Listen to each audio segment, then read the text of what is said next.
Hello and welcome to GameSec. That's right, we're back again talking about more games that never saw release outside of Japan. Yeah, and this time we've taken a look at Google, about 30 seconds or so, to make sure that every game we talk about has never left Japan. Well, actually, Dave. Well, what? Don't tell me. Well. Why? Well, did we screw the pooch? I mean, if we did, I'm going to unsubscribe, Joe. Come on. Let's take a look at some of the games we have in store for this episode before you go ahead and do that. We suck.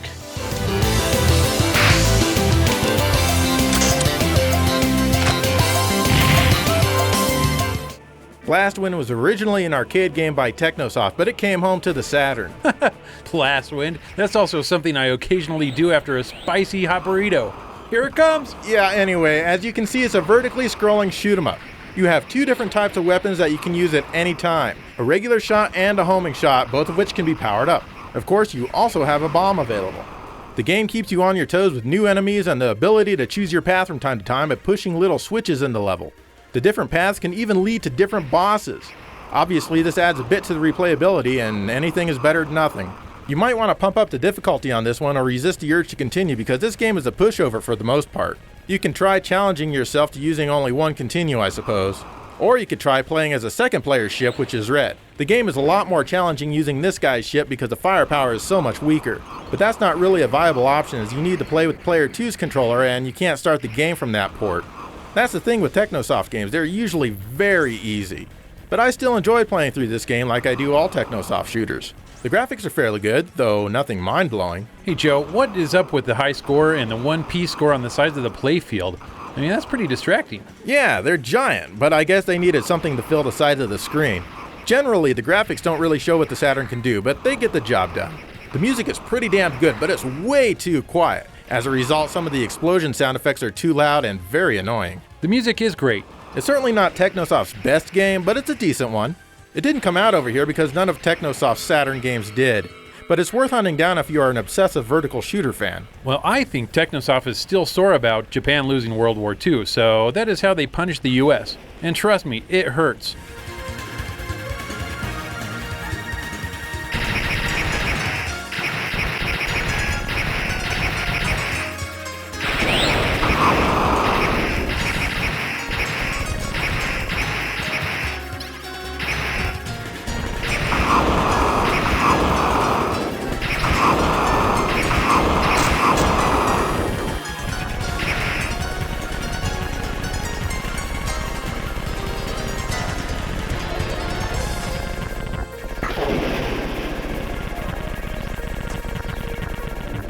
This is Ghost Sweeper Mikami for the Super Famicom.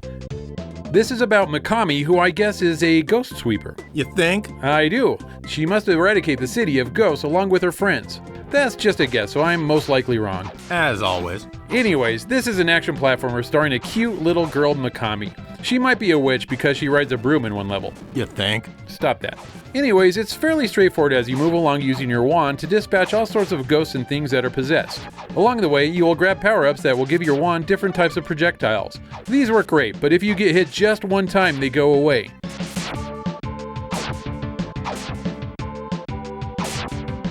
The control over Mikami is really good. I had no problems controlling her.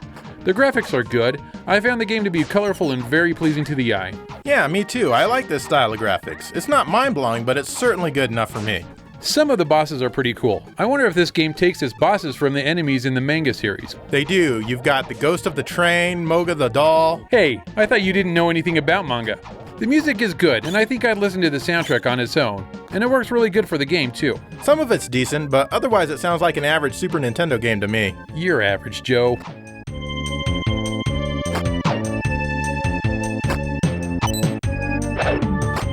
If you can get this game, I recommend it, as I've had quite a bit of fun with this one.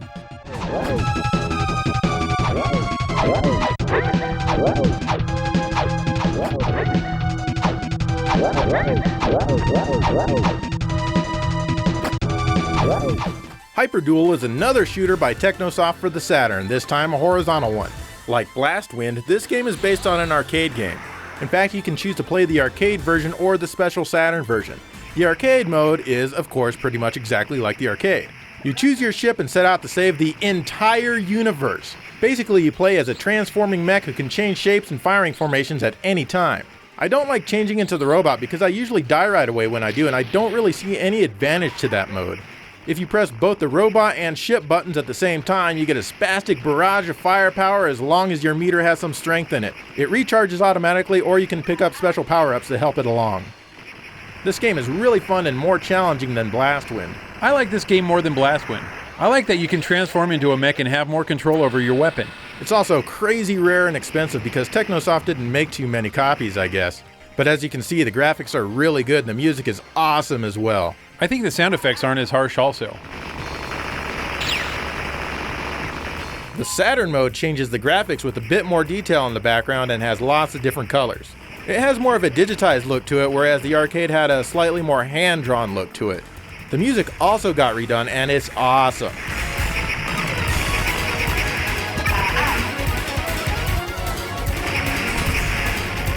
I like the fact that they took the time to include a special version of the game in here. It makes me feel like Technosoft cares about me as a person. I'm really sure they care about you, Joe. I also think that the Saturn mode is a bit easier than the arcade mode, not that either are overly difficult or anything. Overall, it's a great game and lots of fun to play. Not quite as good as the Thunder Force games, but you know, that's okay.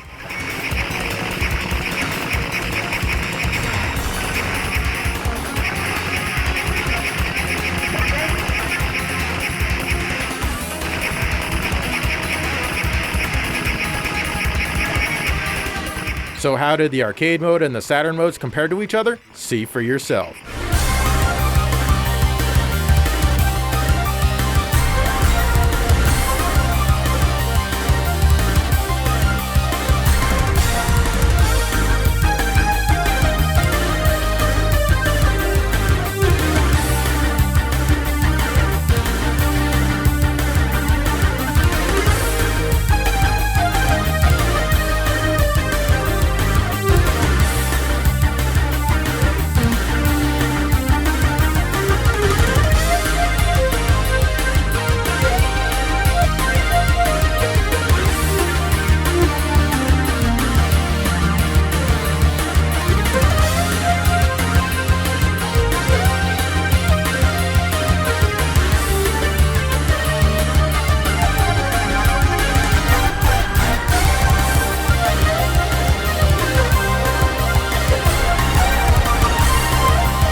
Dana Megami Tanju was released in 1991 for the Mega Drive by IGS. It's a side-scrolling action platformer that really reminds me of Golden Axe. You know the saying, imitation is the sincerest form of flattery? Well, this is a good imitation of Golden Axe. Well, kind of. It doesn't play exactly the same as Golden Axe does or anything, but this game could easily take place in the same world. You play as a chick with a sword and the story is, well... But some wizard-type guy gets kidnapped at the beginning of the game and the next thing you know, you're riding a giant beast on your way to get him back. It's a game where the girl rescues the guy. The control takes a bit of getting used to. You can't really control your jumping distance very well, so the platforming segments are going to take a bit of practice. You can also press down twice to crawl and avoid some attacks. And like Golden Axe, you get a few different creatures to ride to assist you on your journey. One even lets you play like it's a horizontal shooter. There's also a magic meter that you get to build up just like, well, you get the picture. The game is very tough, or at least that's how it seems at first. Once your life bar is drained, it's game over and you only have 5 continues. I do keep wanting to try again though. It keeps me wanting to come back, so it definitely gets props for that. The game can be pretty violent. I love this guy. You chop off some of his arms and blood spurts out. Later in the game, he comes back to fight you again and blood is still spurting out of his old wounds. He even keeps fighting you after you chop off his head. This is the kind of stuff that I like. The developers have thought through the game enough to keep this kind of detail. It really keeps the game together. The so-called gore is probably the reason it didn't see a US release. It could have probably done okay after the likes of Mortal Kombat came out and changed the blood scene forever, but by then this game might have been too dated in the graphics and variety departments. The graphics are okay at best. The music was done by T's Music and is very fitting and sounds like a Golden Axe game might. Even the sound effects are similar to Golden Axe. Overall, I've got to say, I enjoyed this game.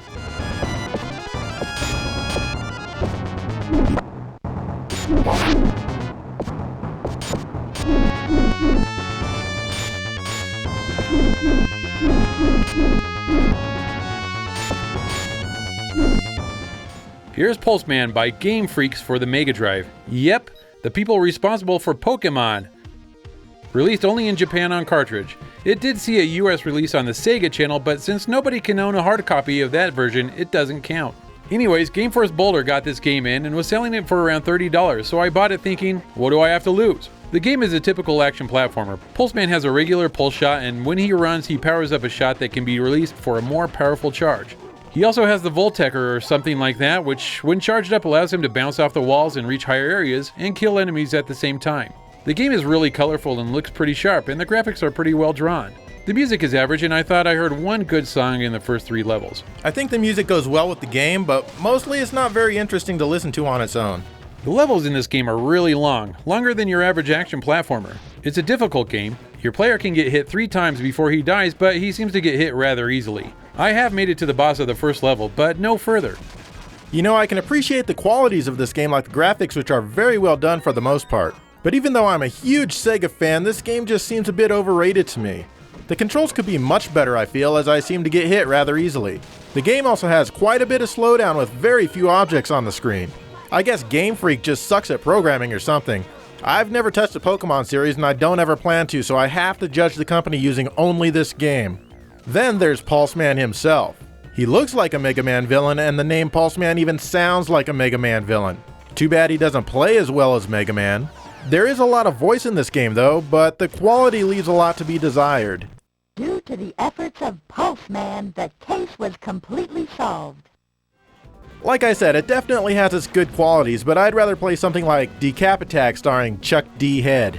This game is available on the Wii Virtual Console if you want to give it a shot.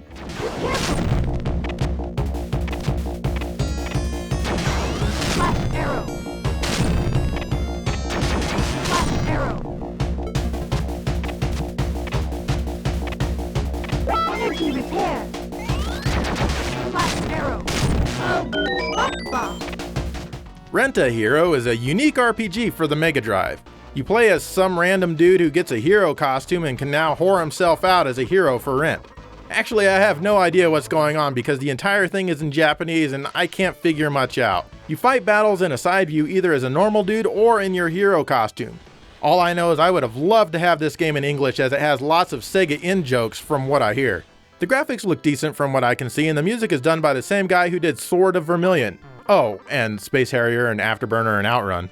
I can't really tell you much else about this game. I wish I could play it in English, and I can't really comprehend why Sega didn't translate it and release it here. This is just another case of the suits at Sega thinking that small-minded American kids wouldn't understand or appreciate Japanese humor and situations. There is a fan translation out there, but who knows how accurate it really is. Well, the one I found only translates the very first part of the game, actually. Then it reverts back to Japanese. It's better than nothing since it also translates your standard menu selections, though. There is someone currently working on a full patch, and I hope it comes out soon. This game was also remade for the Dreamcast, and of course that one didn't come over here either.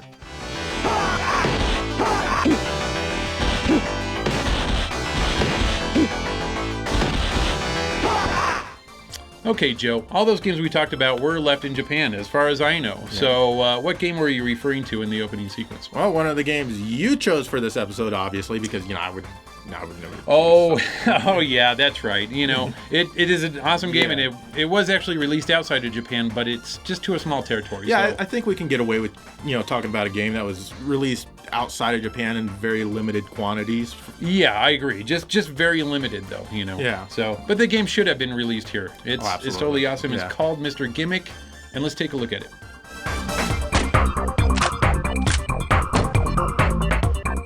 Here we have the famous Mr. Gimmick for the NES. This game was only released in Japan and Scandinavia.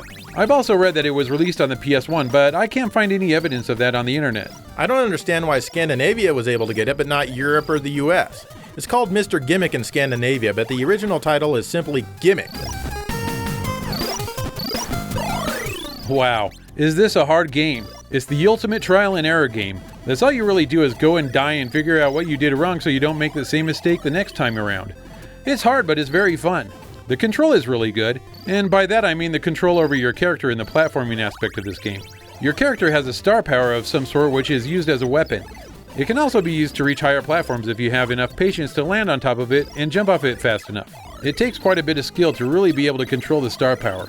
Besides fun gameplay, the game has some really colorful graphics that are nice to look at, especially for an 8-bit game. Very true, but you could find plenty of NES games that looked about this good late in the system's life. Sunsoft was very good at NES graphics almost all of the time. Very detailed earth tones and whatnot. The music is also very enjoyable. I think Sunsoft had a great music programmer back in the 8-bit era, as I enjoyed a lot of the music that came on Sunsoft games. Sunsoft ruled at music. They kept doing great music even on the Genesis up until those Western bat and squirrel games came out. It should also be noted that the Japanese version of Gimmick used a special sound chip inside the cartridge which adds an extra channel or two. We're playing this on a regular NES which is not fully compatible with what the Famicom can do, so those channels are either reworked or missing here. It still sounds really good though.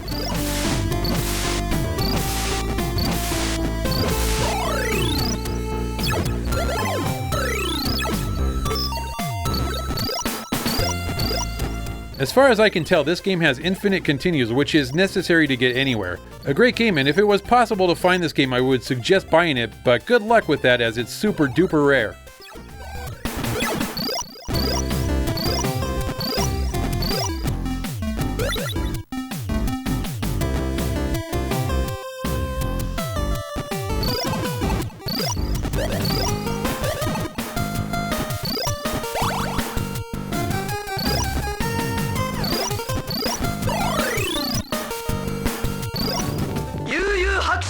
YuuYuu Hakusho is a fighting game for the Mega Drive based on some anime in Japan. This is a game made by Treasure, and the graphics seem very similar to Guardian Heroes on the Saturn. Also similar is the ability to switch planes of depth as you're fighting. This can be very helpful in avoiding certain attacks. The fighting takes place in single match bouts. The characters all look like they're from the Dragon Ball Z universe or something. The game's biggest flaw, in my personal opinion, is that it uses a block button. Block buttons seem very unnatural to me as opposed to holding back on the control pad to block. You have 2 attack buttons, 2 dash buttons, and button Y switches your depth. Overall, the fighting isn't too bad, I suppose. However, I have really no desire to master it, mainly because the characters are completely uninteresting to me.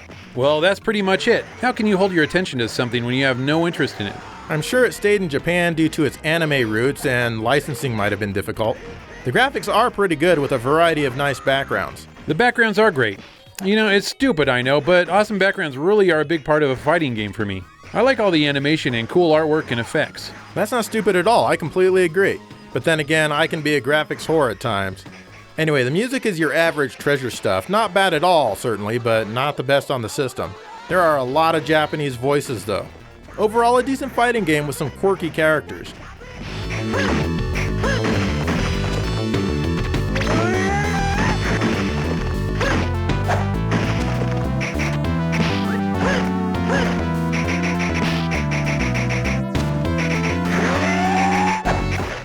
And here is Splatterhouse Wanpaku Graffiti for the Nintendo Famicom.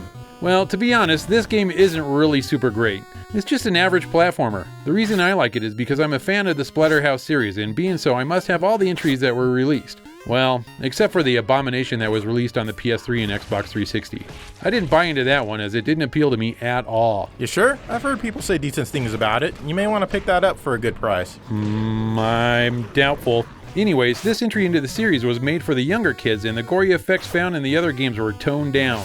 Some of them are still there, but just not gruesome looking. Yeah, but don't worry kids, you still get to control an axe-wielding maniac. The level and background graphics are rather uninspired. They're all flat and have no real depth to them. They do have a slight amount of animation here and there, which is nice. There is one layer of scrolling which looks kind of nice and helps, but not enough to be convincing. The music is pretty bad, completely unmemorable actually. It probably didn't come to the US because, well, actually I think you can plainly see why it didn't come to the US. Well, I'm probably sounding pretty harsh on this game. I mean, it's not as bad as maybe I'm making it sound, but, well, you be the judge. I enjoy playing this game, but I feel that the majority of the people out there wouldn't care for it much at all.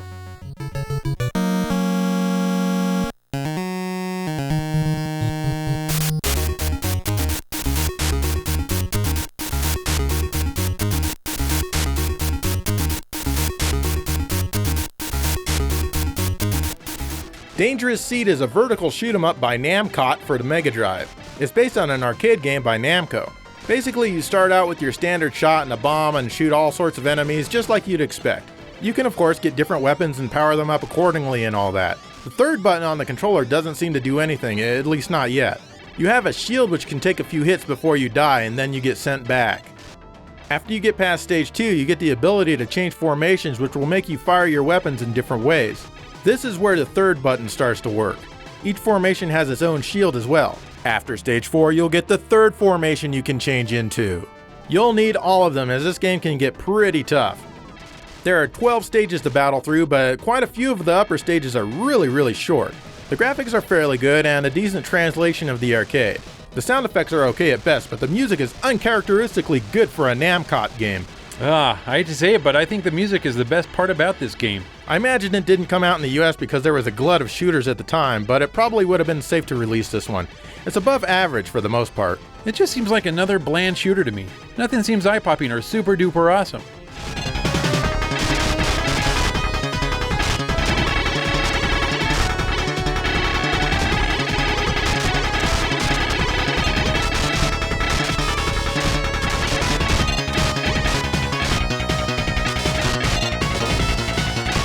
How does it compare to the arcade original? Check it out.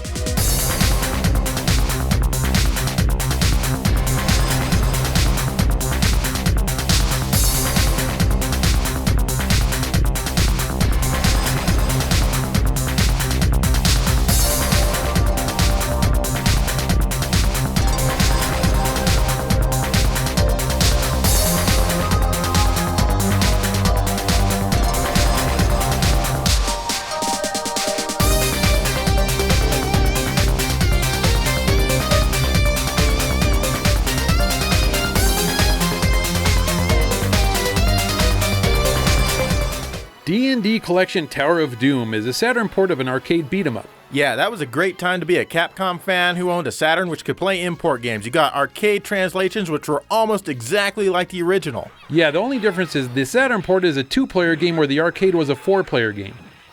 The game is fun and the control is good with only 4 buttons that come into play. There is a story here, but as you can see, it's all in Japanese.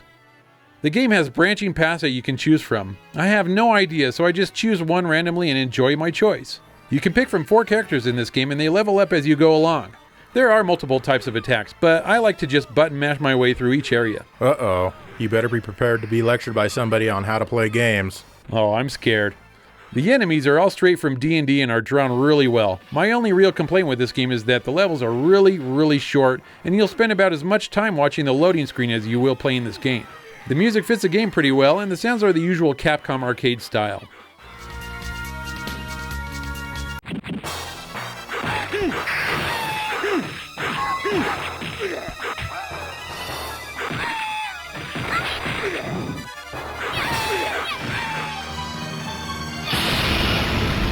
D&D Shadow of Mystara was also included in the same collection. The game, from what I understand, is a faithful port from the arcade, and it takes advantage of the 4 meg RAM card. Using that RAM card always helped out the games tremendously, and Capcom was the only company ever to use a 4 meg card to its full capacity, and their arcade ports were as close to perfect as you could get. Oh yeah!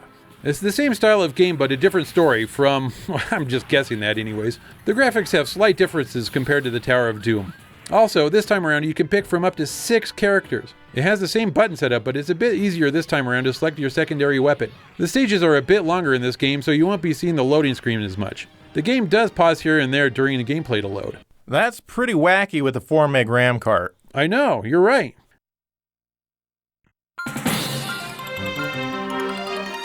The action is pretty fast-paced and hectic at times. I love how you can bend down and pick up coins and treasure during battle. You have a good eye for money since you're so super greedy. This also poses a problem. You see, the button you use to collect items off the ground is the same as your attack button. So there are times when you're trying to attack an enemy but also trying to pick up treasure from the ground. Here's a tip. Defeat the enemy and then pick up the treasure. Money won't do you any good if you're dead, idiot. I'm picking it up for my kids. It's going in my will. Again, the game has pretty good graphics and decent arcade-style music and sound effects. It's fun to play with a friend as it only supports 2 players as well.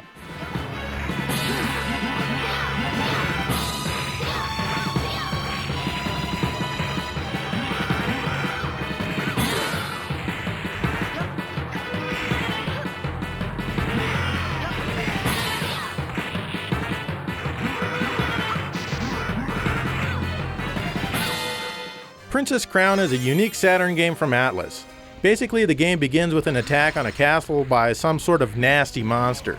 The queen defeats the monster and later you pop out, her youngest daughter.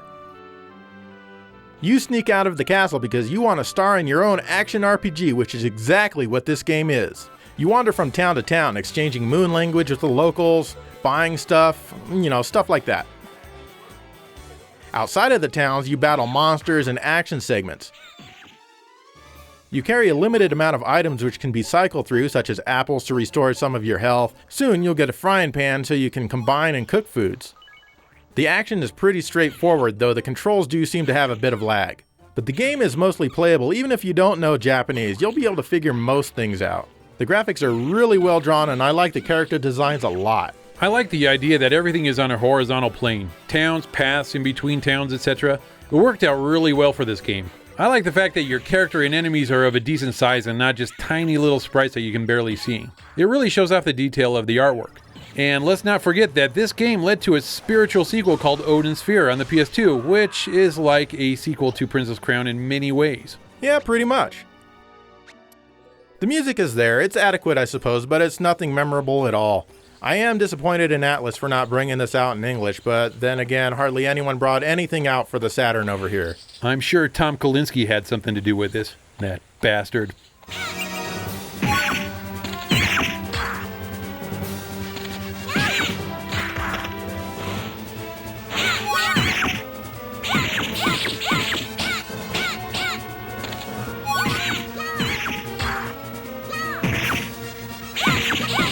Alright, and that was a bunch more games for you that could have probably found some decent audiences had they been released over here in the Western Hemisphere. That's the Western Hemisphere, huh? That it is, yeah. Well, what about Australia? Okay, Southern Hemisphere too, that's fine. Okay, well, what about Europe? I mean... Okay, worldwide, alright. There you go, that's what we're aiming for. Alright, well thanks for watching GameSack, and we'll squeeze out and pinch off another episode shortly.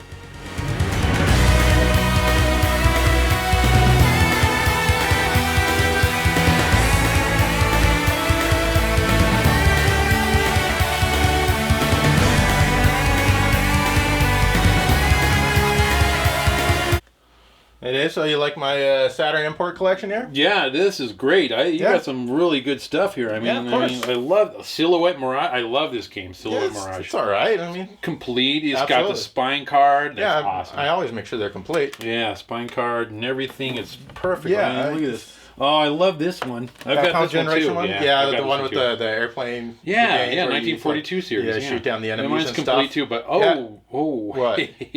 Where's your spine card? I mean, did it fall out or something? That one didn't have a spine card, so what? What, and you bought it? Yeah. Oh my, why? I mean, you're a collector, right? You gotta have everything. This is like a naked game. It's worthless. You might as well just throw it away or something. Oh my god, you can't be serious. Oh my god. I think I gotta go home.